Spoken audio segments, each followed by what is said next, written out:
प्रथमतः आपण prohibited आयटमवरती compliance order काढली होती. त्यानंतर आपण हॉटेल, रेस्टॉरंट, इटरीजवरती काढली होती. त्यानंतर मिल्क आणि मिल्क प्रॉडक्ट्स याच्यावरती काढली. त्यानंतर स्कूलच्या बाबतीतही काढली आणि त्याचं इम्प्लिमेंटेशन चालू आहे. Safe food, safe drug, safe Maharashtra अंतर्गत पुढचा जो एक महत्त्वाचा पाऊल आहे, या बाबतीतली पुढची ऑर्डर आपण कंप्लायन्स ऑर्डर आज इश्यू केलेली आहे. ती ऑर्डर आहे एडिबल ऑइलच्या बाबतीतली. एडिबल ऑइल जे आहे ते आपल्या सर्व नागरिकांच्या प्रत्येक घरामध्ये असतं. It is essential part of our daily consumption. वेगवेगळ्या पदार्थाच्या माध्यमातून पदार्थ बनवण्यासाठी त्या सेट लागतो आणि ते आपलं कंझ्युम करतो. आणि याच्यावरती जे रेग्युलेशन्स आहेत त्याचं कंप्लायन्स होणं गरजेचं आहे. ज्याच्या माध्यमातून ते जर कंप्लायन्स केले तर आपल्याला स्टँडर्ड एडिबल ऑइल आणि सेफ ऑइल भेटेल, एडिबल ऑइल, आणि त्याच्यामुळं आपली हेल्थ व्यवस्थित राहील. हा त्याच्या पाठीमागचा उद्देश आहे.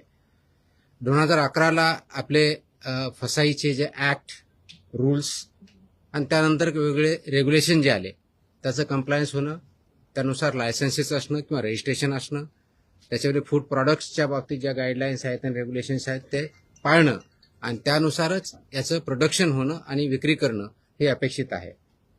गेल्या वर्षभरामध्ये म्हणजे गेल्या काही काळामध्ये आपण जर बघितलं तर याच्यामध्ये आम्ही काही तपासणी केल्या, यावर्षीही काही तपासणी केल्या, इन्स्पेक्शन केले आणि त्याच्यामध्ये आम्हाला काही मेजर लॅकुना आढळले आणि त्याच्यामुळे या क्षेत्रामध्ये आणखी जास्त काम करण्याची गरज आहे हे आम्हाला निदर्शनास आलेलं आहे. तर एडिबल ऑइलच्या बाबतीत एडिबल ऑइल इंडस्ट्री जी आहे, मॅन्युफॅक्चरिंग असतील, रिपॅकर्स असतील, पॅकर्स असतील,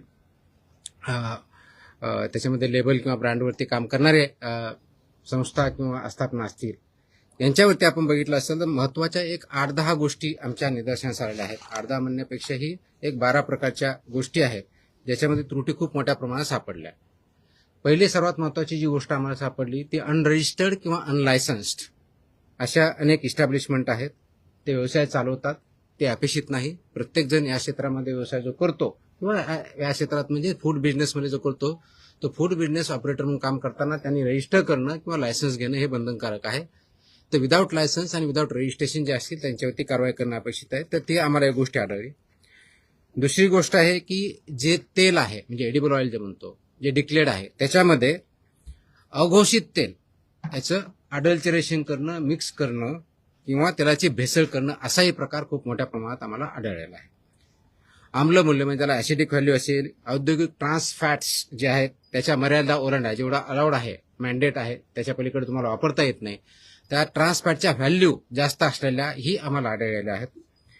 मोहरी तेल जे आहे ते अनधिकृत मिश्रण करतात, म्हणजे ज्याला अगोदर काही काळामध्ये ते मिक्सचर व्हायचं ते बॅन केलेलं आहे. फक्त आणि फक्त ॲज अ सेपरेट एंटिटी म्हणून तेवढंच विकता येतं, अदरवाईज ते मिक्सचर करून मोहरीचं तेल विकता येत नाही. तसेही मिक्सचर आम्हाला आढळलेले आहेत. That is also not allowed. तेलाचा खरा स्रोत, दिनांक आणि पुनर्लेबलिंग हे लपविल्याचं सुद्धा आमच्या निदर्शनास आलेलं आहे.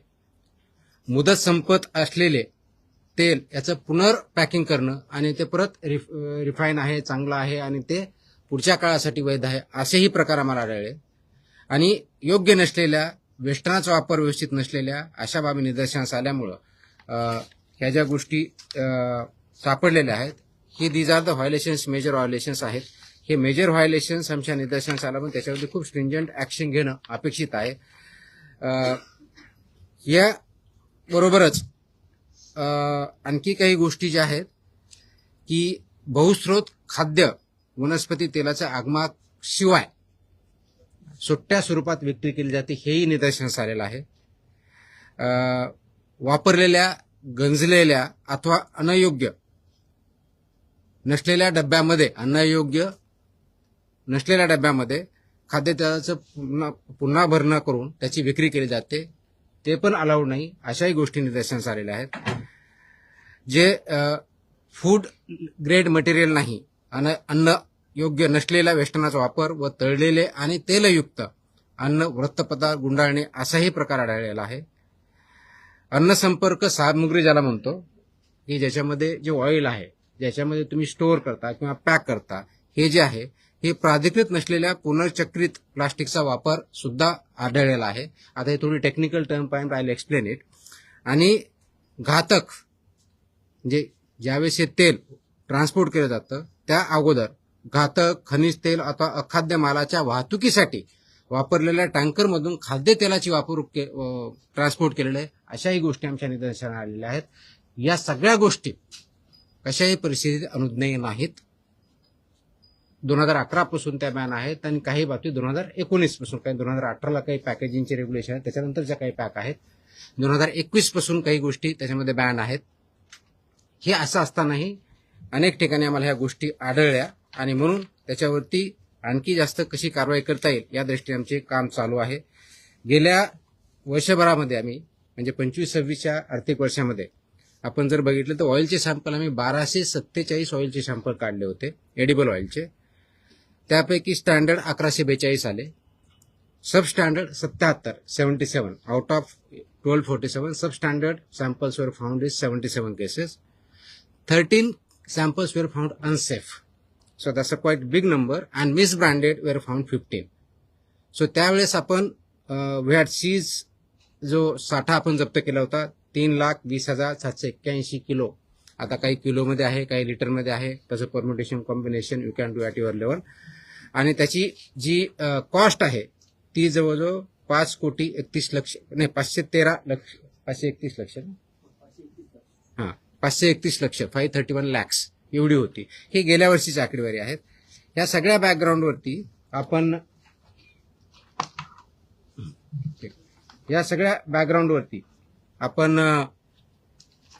ही जी कंप्लायन्स ऑर्डर काढतोय तर ही कंप्लायन्स ऑर्डर इम्प्लिमेंटेशनसाठी आहे, कंप्लायन्ससाठी आहे, जेणेकरून नागरिकांचं, महाराष्ट्रातल्या नागरिकांचं आरोग्य कशाही परिस्थितीत कॉम्प्रोमाइज होणार नाही. या क्षेत्रामध्ये काम करणाऱ्या ज्या आस्थापना आहेत त्यांना जवळजवळ 8 ते 9 प्रकारचे रेग्युलेशन्स लागू होतात. ते असे आहेत. पहिलं, रजिस्ट्रेशन किंवा लायसन्सिंग रेग्युलेशन 2011, अन्न सुरक्षा व मानके, अन्न उत्पादन मानके व अन्न मिश्रके रेग्युलेशन्स 2011, अन्न सुरक्षा व मानके संदूष के विषय और अवशेष विनियम 2011, अन्न सुरक्षा मानके विक्रीवर प्रतिबंध व निर्बंध विनियम 2011, अन्न सुरक्षा व मानके लेबलिंग व प्रदर्शन विनियम 2020, अन्न सुरक्षा व मानके वेस्टर्न विनियम 2018, अन्न सुरक्षा व मानके अन्नाचे फॉर्टिफिकेशन विनियम 2018 आणि अन्न सुरक्षा मानके जाहिरात व दावे विनियम 2018. हे मिनिमम आहे. त्याच्या व्यतिरिक्त डिपेंडिंग ऑन कोणत्या प्रकारचं लायसन्स किंवा रजिस्ट्रेशन घेतलं त्यानुसार अप्लिकेबल रेग्युलेशन त्यांना आणखी लागू होतील. आता हे करत असताना ज्या मी तुम्हाला गोष्टी सांगितल्या त्या गोष्टी या सर्वांनी पाळणं अपेक्षित आहे. हे पाळत असताना हे जो आपला आदेश आहे आता आपण काढलेला आहे आज, तो कुणाकुणाला लागू आहे?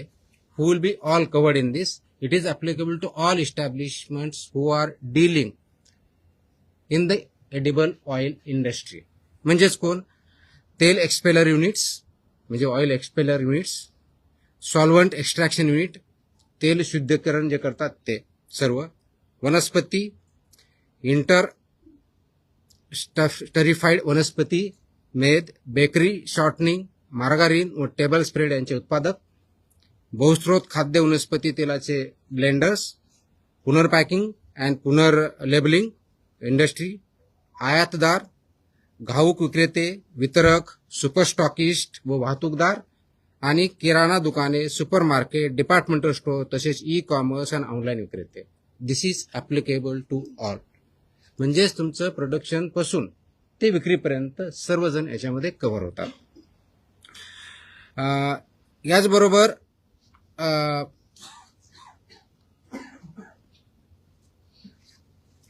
भुईमुग, मोहरी, सोयाबीन, सूर्यफूल, करडई, सरकी, राईस ब्रॅन, पाम व पॉमोलिन, खोबरे, तीळ, मका, बहुस्त्रोत खाद्य वनस्पती तेल व वनस्पती अशा प्रत्येक खाद्यतेल व मेद यांना आस्थापनेचा आकार व उलाढाल विचारात न घेता हा आदेश लागू आहे.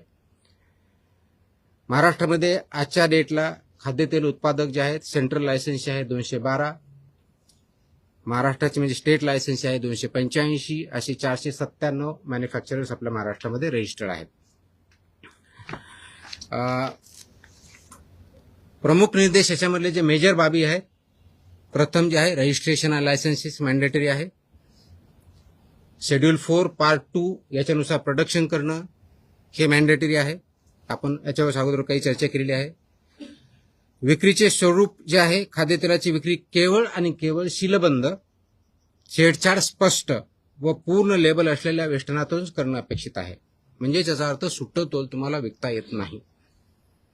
सुट्टे आणि वेष्टन रहित विक्रीस प्रतिबंध आहे. हा रेग्युलेशननुसार आहे. हा आज मी नवीन आहे ते रेग्युलेशननुसारच आहे.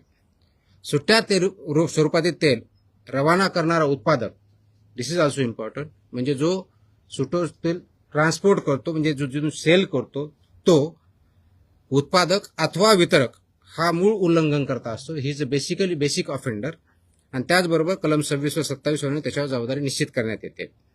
किरकोळ विक्रेत्याने, म्हणजे जे कोणी आपण म्हणतो की किराणा दुकान असेल, छोटं सुपर मार्केट असेल, जे कोणी असेल, विनाशील अथवा छेडछाड झालेली खेप नाकारणं अपेक्षित आहे. त्यांना जर कोणी सेल करत असेल तर ते त्यांनी ऍक्सेप्ट करू नये व पुरवठादाराची माहिती अन्न सुरक्षा अधिकाऱ्यास कळवणं अपेक्षित आहे. त्यांनी जर हे केलं नाही तर ते पण तेवढ्याच बाबतीत जबाबदार राहतात. बहुस्त्रोत खाद्य वनस्पती तेल जे आहे आणि मोहरी तेल याच्या बाबतीत स्पेसिफिक सूचना आहे. आगमार्क प्रमाणपत्रासह 15 किलोग्रॅमपेक्षा अधिक नसलेल्या सीलबंद वेष्टनातच विक्री करणं अपेक्षित आहे. वेष्टनाच्या दर्शनी भागावरती बहुस्त्रोत खाद्यतेल ही घोषणा असणं अपेक्षित आहे. त्या घोषणेमध्ये प्रत्येक घटक त्याच्यात इन्क्लूड आहे, त्याचं नाव व वजनी टक्केवारी आणि सुट्टे विकू नये ही घोषणा सुद्धा अपेक्षित आहे. 8 जून 2021 नंतर उत्पादित कोणत्याही बहुस्त्रोत खाद्य वनस्पती तेलात मोहरी तेलाचा समावेश करता येणार नाही. याचं नोटिफिकेशन ऑलरेडी 2021 मध्ये काढलेलं आहे.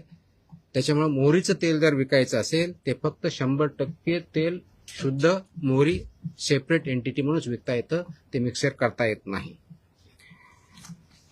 तिसरा जो महत्वाचा मुद्दा आहे गुणवत्ता व भेसळ या बाबतीतला आहे. अर्जोमेन तेल, खनिज तेल, एरंडेल तेल व ट्रायऑर्थोक्रेसिल फॉस्फेट यांची उपस्थिती पूर्णतः प्रतिबंधित आहे. ऑइलमध्ये, एडिबल ऑइलमध्ये याच्यामध्ये कोणताही आयटम, किती not even single particle of that can be should be available here. Is absolutely prohibited because it is unsafe. औद्योगिक ट्रान्सफॅट ऍसिड एकूण तेल किंवा मेदाच्या वजनाच्या 2% पेक्षा जास्त असणार नाही. रिफाईन तेलाचे आम्लमूल्य 0.5 किलोग्रॅम पेक्षा अधिक असणार नाही. जड धातू, अफ्लाटॉक्सिन, बहुचक्रीय सुगंधी हायड्रोकार्बन्स व अविष्टक विद्रावक विहित मर्यादेत अनुज्ञेय याच्या पुढे चालणार नाही. पावसाळ्यात व त्यानंतर मोहरी तेलातील अर्जमेन भेसळीविरुद्ध हंगामी संनियंत्रण जास्त आम्ही करत असतो, ती यावेळेस पण आम्ही करणार आहोत. जे पॅकेजिंग आहे ज्याला वेस्टर्न म्हणतो, थेट संपर्क म्हणजे ज्याच्यामध्ये हे पॅकेज केलं जातं, मग तो काही प्लास्टिकच्या बाबतीत असेल, काही टीनच्या किंवा स्टीलच्या बाबतीत असेल, ती शुड बी फूड ग्रेड असणं अपेक्षित आहे आणि ते NABL लॅबनी प्रमाणित केलेलं असावं हे अपेक्षित आहे. लवचिक वेष्टनासाठीचे स्पेसिफिकेशन आहेत, खूप टेक्निकल आहेत. IS 14636, IS 1993 हे डिटेल्स आहेत. आपल्या याच्यावरती काही जर रिसर्च करायचे आहे ते माझ्या वेबसाईटवरती आहेत, you can go through that. Plastic जे वापरतं याच्यासाठी, ज्याच्यामध्ये हे तेल पॅक केलं जातं, त्याची स्थलांतर मर्यादा म्हणजे त्या प्लास्टिकमधून त्या फूडमध्ये म्हणजे ऑइलमध्ये, एडिबल ऑइलमध्ये कितीपर्यंत अनुज्ञेय आहे, तर ते 60 मिलीग्रॅम प्रति केजी. याच्यापेक्षा जास्त झालं तर इट बिकम्स अनसेफ. म्हणून त्या धर्तीचं प्लास्टिक किंवा पॅकेजिंग मटेरियल हे अपेक्षित असतं. आणि DHP सारखं जे प्लास्टिक आहे त्याची विशिष्ट मर्यादा ही 1.5 मिलीग्रॅम पर केजी आहे. त्याच्यामुळं पुनर्चक्रित प्लास्टिक जे आहे केवळ अन्न प्राधिकरणाकडून प्राधिकृत जे आहेत त्यांच्याकडूनच अवेलेबल करून घ्यावे. त्याचप्रमाणे त्यांची विक्री करून ते त्या मानांकनाचे आहेत हे बघावं आणि त्यानंतर ते वापर करावा. साठवणूक आणि वाहतूक याच्या बाबतीत सर्वात महत्वाची गोष्ट आहे की थेट सूर्यप्रकाश, उष्णता व गंधयुक्त वा घातक पदार्थापासून दूर ठेवणं अपेक्षित आहे, कारण त्याचा इम्पॅक्ट त्याच्या क्वालिटीवरती होतो. त्याचबरोबर फिफो मेथड वापरणं अपेक्षित आहे. घातक पदार्थ, खनिज तेल किंवा अखाद्य माल वाहून नेण्यापूर्वी पूर्वी वापरात असलेले टँकर खाद्यतेलाच्या ट्रान्सपोर्टेशनसाठी वापरता येणार नाही, ते प्रोहिबिटेड आहे. आता हे सगळं करण्याची आम्हाला गरज का वाटली, हा एक म्हणजे ही ऑर्डर काढण्यापाठीमागची आवश्यकता का वाटली, त्याच्यामध्ये 3 मेजर बाबी ज्या आम्हाला आढळल्या. मी तुम्हाला 12 टोटल सांगितलं, पण त्याचं एक 3 मेजर याच्यामध्ये आम्ही जर कॅटेगरायझेशन जर केलं तर लक्षात येतं की सुट्टं तेल आणि वेस्टर्न रहित खाद्यतेल याचा सेल होतोय आणि ते कन्झम्पशन होतंय, हे खूप मोठ्या प्रमाणात चालतं, ते अलाउड नाहीये. ही त्याच्यातली एक सर्वात महत्वाची बाब आहे. हे का होतं तर त्याच्यामध्ये लेबल नसतं, बॅच क्रमांक नसतो, वेस्टर्न नसतं, दिनांक नसतो, कधी मॅन्युफॅक्चर केलं ते माहीत नसतं, आणि हे माहीत नसल्यामुळे त्याचा स्रोत माहीत नसतो, आणि त्याच्यामुळे असं जर सापडलं, त्याच्यात फूड पॉइझनिंग झाली, त्याची केस झाली, तर ते कुठून आलंय, त्याचा स्रोत काय हे माहीत नसल्यामुळे ते आपल्याला कारवाई करता येत नाही, म्हणून हे प्रोहिबिटेड आहे. तर अशा प्रकारच्या घटना घडू नयेत, ते अनसेफ आहे, हा एक सर्वात मोठाचा धोका याच्यातून निर्माण झालेला आहे, आणि म्हणून त्या अनुषंगाने याच्यावरती जास्त स्ट्रिंजंट कारवाई करणं अपेक्षित, हा पहिला मुद्दा. दुसरा जो मुद्दा आमच्या मेजर निदर्शनास आला आहे, वापरलेल्या किंवा गंजलेल्या डब्यात पुनर्भरणं. म्हणजे बऱ्याच अंशी एक खूप मोठी इंडस्ट्री याच्यावरती काम करते की हे जे यूज टीन आहेत, म्हणजे डबे ज्याला म्हणू आपण, इथे परत रियूज करतात पॅकिंगसाठी, विच इज प्रोहिबिटेड. ते रियूज करण्यात येताना त्याच्यामध्ये अडल्चरेशन होऊ शकतं, अनसेफ होऊ शकतं, आणि त्याचा वापर झाल्यामुळे जे ह्युमनसाठी कन्झम्पशनसाठी अलाउड नाहीये, प्रोहिबिटेड आहे किंवा अनसेफ आहे, असा प्रॉडक्ट तयार होतो. म्हणून खनिज तेल, वंगण, रंग किंवा रसायने साठवलेल्या डब्यांचा पुनर्वापर, तसेच डाग वेल्डिंग केलेल्या डब्यामधून धातूजन्य दूषितता होऊ शकते, आणि म्हणून त्याचा वापर प्रोहिबिटेड आहे. परंतु या इंडस्ट्रीमध्ये काही इस्टॅब्लिशमेंट इलिगली हे वापरतात, त्याच्यामुळे त्यांच्यावरती कारवाई जास्त प्रमाणात होणं अपेक्षित आहे. हा दुसरा मेजर इश्यू आमच्यावरती आम्हाला जो आढळून आलेला आहे तो आहे. आणि तिसरा आणि अत्यंत महत्वाचा, विशेष करून तुम्हा आमच्या सगळ्यांसाठी जे मोठ्या सिटीजमध्ये राहतात, मोठ्या हॉटेल्समध्ये किंवा रेस्टॉरंटमध्ये राहतात, त्यांच्यासाठी की तळणीच्या तेलांचा वारंवार वापर, हे जे ऑइल यूज केलेलं आहे त्याचा परत रियूज होतो. ते वारंवार तापवल्यानंतर काय होतं तर त्याच्यामध्ये हानिकारक ध्रुवीय संयुगे, ट्रान्स फॅटी ॲसिड्स तयार होतात, अल्डिहाइड्स तयार होतात, आणि त्याचा परिणाम आपल्या हेल्थवरती होतो. त्याचा सेवनाचा संबंध रक्तातील आपलं मेदविकृती, धमनी काठिण्य, उच्च रक्तदाब, यकृत व मूत्रपिंडाची हानी आणि कर्करोगाच्या वाढत्या धोक्याशी डायरेक्टली कनेक्टेड आहेत, असे रिसर्च आहेत, त्याच्यावरती हेल्थ पेपर आहेत, आणि WHO पासून सर्वांच्या याच्यामध्ये वॉर्निंग पण आहे.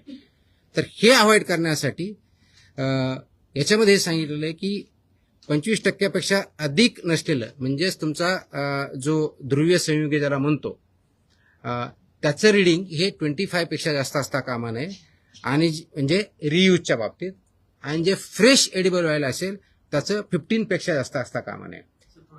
मी सांगतो I will come to that. म्हणजे मराठी तो पहिले खत्म करने दो, मेरा मुझे बहुत याद करना पड़ा है sir. So this is important and this is consumed by everybody. हे जर आदेश पाळले नाहीत, म्हणजे हे रेग्युलेशन 2011 पासून, काही 2018 पासून, तर काही 2021 पासून, जे मी ऑलरेडी मेन्शन केले त्या ऑर्डरमध्ये आहेत. माझी ऑर्डर इंग्लिशमध्ये आहे, मराठीमध्ये आहे. सो ज्यांना जी समजेल त्याप्रमाणे आपण करत आहोत. तुमच्यासाठी प्रेस इंग्लिशमध्ये पण आम्ही तयार करून ठेवलेली आहे. So we have learn. तर व्हॉट विल हॅपन, त्याच्यामध्ये पनिशमेंट अशा आहेत की जर याच्यामध्ये उल्लंघन केले, सुरक्षित अन्नाच्या प्रकरणामध्ये कलम 59 नुसार जिथं आम्हाला अनसेफ सापडेल त्याच्यामध्ये 7 वर्षापासून आजन्म कारावासपर्यंत पनिशमेंट आहे, 10 लाखापर्यंत. That is for unsafe under section 59 of act. अवमानक तेलासाठी 5 लाखापर्यंत आहे, 5 लाख पनिशमेंट. मिथ्याचापित म्हणजे मिसब्रँडेडसाठी 3 लाखापर्यंत आहे फाईन. भेसळकारक पदार्थ बाळगल्यास 10 लाखापर्यंत आहे. वैध परवानग्याशिवाय म्हणजे विदाऊट लायसन्स केलं अप टू 10 लाख फाईन आहे. दिशाभूल करणाऱ्या जाहिराती अप टू 10 लाखपर्यंत फाईन आहे. कंपन्यांच्या बाबतीत संबंधित संचालक, भागीदार, व्यवस्थापक वैयक्तिक आम्ही जबाबदार धरणार आहोत, फक्त तिथला मॅनेजर वगैरे नाही, इट विल बी एव्हरीबडी. आणि आवश्यकतेनुसार त्याचं परवाना निलंबन असेल, इम्प्रुव्हमेंट नोटिसेस असतील, रद्द करण्याची प्रोसेस ती नियमानुसार केली जाईल. आता हे करत असताना कंप्लेन करण्याची मेकॅनिझम आपल्याकडे अवेलेबल आहे. परत आपल्या माहितीसाठी सांगतो की जर हे असेल ग्राहकांनी किंवा नागरिकांनी काय करायचं? ज्यावेळेस आपण, तुम्ही, मी मार्केटमध्ये जातो त्यावेळेस तुम्ही, मी काय केलं पाहिजे? तर पहिली गोष्ट, सुट्टं तेल विकत घ्यायचं नाही. Please don't buy loose oil, edible oil. Number 1. Number 2, जर ते पॅक आहे तर त्याचं लेबल बघा. लेबलवरचा बॅच क्रमांक बघा, मॅन्युफॅक्चरिंग डेट बघा, बेस्ट बिफोर किंवा एक्सपायरी डेट बघा, वेस्टर्न, ह्या सगळ्या गोष्टी. ते सीलबंद आहे का ते चेक करा. मग टीनचं असेल नाही तर प्लास्टिकचं असेल. This is what citizens should do, consumer should do. जुन्या, गंजलेल्या किंवा पुनर्वापरित डब्यातील तेल विकत घेऊ नये. आपल्याला सर्वसाधारणपणे जर दिसला तर ते अवॉइड करावं, त्याची रिपोर्टिंग करावी. We will act. बहुस्त्रोत खाद्यतेल वेस्टर्नवर एगमार्क हा मार्क असला पाहिजे. Agmark that is very very critical. आणि घटक तेलांची टक्केवारी असावी. बहुमूल्य म्हणजे 2 तेलांचं एकत्र आहे, त्याच्या डिटेल्समध्ये मोर दॅन 2 अलाउड नाहीये. त्याच्यामध्ये दोन्हीचं पर्सेंटेज, नाव आणि पर्सेंटेज लिहायचंय. त्याच्यामध्ये कोणत्या तरी एकाचं नॉट मोर दॅन 20% असलं पाहिजे. रिमेनिंग 80% पाहिजे. तर नॉट मोर दॅन 20% एक दुसरा अलाउड नाहीये, हे आपण बघायचं. त्याच्यामध्ये त्याचं नाव पाहिजे, त्याचं पर्सेंटेज पाहिजे, ॲगमार पण त्याच्यावरती पाहिजे. आणि तळणीचं तेल वारंवार वापरायचं नाहीये. म्हणजे बऱ्याच वेळेस आपण ते घरात सुद्धा वापरत असतो, तर ते पण ते अवॉइड करावं. त्याचे सुद्धा इम्पॅक्ट आपल्या हेल्थवरती होतात. तक्रार करण्यासाठी ऑफकोर्स complaints.mahadfda.in हा आहे आपला टोल फ्री क्रमांक. 1800-222-365 आहे. फोसाईचा टोल फ्री नंबर 1800-112-100 हाही आहे. आणि फूड सेफ्टी कनेक्ट, हे ऑल 4 मीन्स आपल्याकडे अवेलेबल आहे. त्याच्यातून करायचंय. माझा व्हाय हा जो प्रश्न आहे की हे का, तर माझ्यामध्ये असं मी कोट दिलेला आहे, तो थोडा लॉंग आहे, पण त्याचं शॉर्टमध्ये मी सांगतो की हा फक्त इश्यू फसवणुकीपुरता मर्यादित नाही आहे. हा जो इश्यू आहे फक्त फसवणूक किंवा कुणाच तरी पैसे कमवणं किंवा पैशाच्या बाबतीत करणं याच्यापुरता मर्यादित नाहीये. तर अर्जेमेन जे आहे अडल्चरंट, याच्यामुळं एपिडेमिक आता अनेक वर्षापूर्वी तयार झाले आहेत. एपिडेमिक, ड्रॉप्सी, उद्रेक होऊन हृदय निकामी होणे असे प्रकार घडलेले आहेत. काचबिंदू व मृत्यू असे परिणाम झालेले आहेत. गंजलेल्या व डाग वेल्डिंग केलेल्या डब्यातून शिसे तेलात उतरतं, ज्याला आपण ब्लेड म्हणतो, जे बालकाच्या मेंदू विकासावरती परिणाम करतं. वारंवार तापविलेल्या तेलातील ट्रान्स फॅटी ऍसिड व ऑक्सिडीकरणामुळे धमनी काठे निदान म्हणतो, उच्च रक्तदाब, यकृत व मूत्रपिंडाची हानी, पक्षघात आणि कर्करोगाच्या वाढत्या संसर्गाची याचे रिलेशन इस्टॅब्लिश झालेले आहेत. त्याच्यावरती खूप मोठे पेपर्स आहेत, वेगवेगळ्या संस्थांचे त्याच्यावरती रिपोर्ट आहेत. आणि हे परिणाम तुम्हाला एक दिवसात दिसणार नाही. Over a period of time याचा इम्पॅक्ट आपल्या बॉडीवरती, हेल्थवरती दिसतो. ते वर्षांवरती साचत जातात आणि हे म्हणून हे गंभीर आहेत आणि हे आरोग्याशी खेळणारे आहेत. आणि आरोग्याशी खेळणारे असल्यामुळं ते अवॉइड करण्यासाठीच, ते प्रिव्हेंट करण्यासाठीच हे रेग्युलेशन आलेले आहेत, आणले आहेत. जो प्रिव्हेन्शन ऑफ अडल्चरेशनपासून सेफ्टी अँड स्टँडर्डपर्यंत आपण ऍक्ट आणला आणि त्याचे रेग्युलेशन केले, त्याच्या पाठीमागचा उद्देश आहे. त्याचं इम्प्लिमेंट करणं आणि स्ट्रिंजंटली इम्प्लिमेंट करणं गरजेचं आहे. त्या अनुषंगाने हे आदेश आज आम्ही महाराष्ट्रामध्ये इम्प्लिमेंट केलेले आहेत. याचा अर्थ याच्या अगोदर नव्हते का? डेफिनेटली होते, पण एका बऱ्याच याच्यामध्ये असं होतं की आम्हाला कोणते कोणते रेग्युलेशन लागू आहेत, काय लागू आहेत, आम्ही बघायचं का त्यांनी बघायचं, असे काही क्वेश्चन निर्माण झाले होते. तर नागरिकांना याच्यातून माहिती पडावी. जे याच्यामध्ये FBOs आहेत, फूड बिझनेस ऑपरेटर्स, त्यांनाही पूर्णपणे माहिती व्हावं आणि आमच्या अधिकाऱ्यांनीही त्याप्रमाणे इम्प्लिमेंट करावं, हा याच्या पाठीमागचा उद्देश आहे.